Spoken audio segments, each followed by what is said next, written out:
Hi, I'm Megan. I'm an English teacher and I'm mom to 2 teenagers, and I'm reading the Twilight books to talk about how it's a really enjoyable experience, but it's also pretty problematic.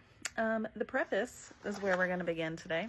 It gives me 3 really perfect moments to start with. The first one is I stared without breathing across the long room. I just absolutely love this when books talk about people who don't realize they're holding their breath or they're not breathing or anything like that, because it doesn't really happen all that frequently in real life. So it's kind of funny when it does happen, especially when she's saying she's staring. That kind of implies okay, we're really looking for a long period of time, and she's not breathing at all. She's holding her breath, I'm assuming.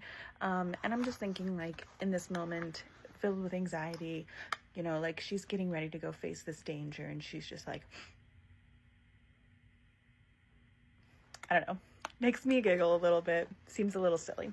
The next one is our first red flag. Here we go. Surely it was a good way to die in the place of someone else, someone I loved.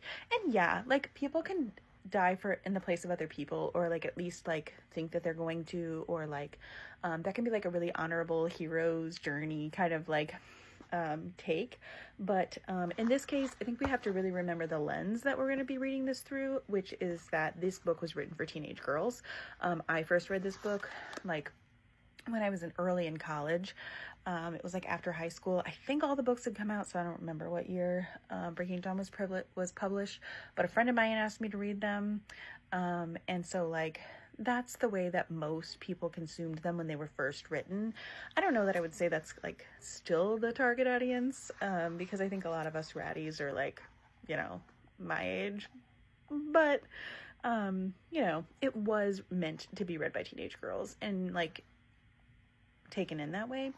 And so I think when we think about it that way, it's kind of okay, are we really looking to teach teenage girls that the best way to show that you love someone is to literally go die for them, especially when the person that you're going to die for has thrown up 7 million red flags over the course of the next 350 pages until we get back to this point, probably not super good lesson here for the girls, but we'll see as we progress through the book. And then our last moment here we're going to talk about is first drama llama moment. I just love these. She is too much. Bella is too much. She says, when life offers you a dream so far beyond any of your expectations, it's not reasonable to grieve when it comes to an end. So funny. She's so dramatic, so over the top, which just really hits so hard, because Stephanie is going to spend the next again 350-ish pages of this book until we get back to this moment trying to convince us that Bella is super mature. She seems really old for her age. She's super level-headed. She makes really good decisions. That's what we're going to be told over and over and over and over and over again. And at the same time, Bella is going to be saying very dramatic teenage girl nonsense like this. And so I just think it's really important, again, that we look at our lens, and that we remember that she is indeed a teenage girl, no matter how many times Stephanie says she's mature, no matter how many examples she gives us of that. And I'll go into that a lot more as we keep reading, but she's just as dramatic as every other teenage girl, and no matter how mature she acts for her age, she's not 103 or whatever years old like this man that's about to try and fall in love with her. That's what I gotta say.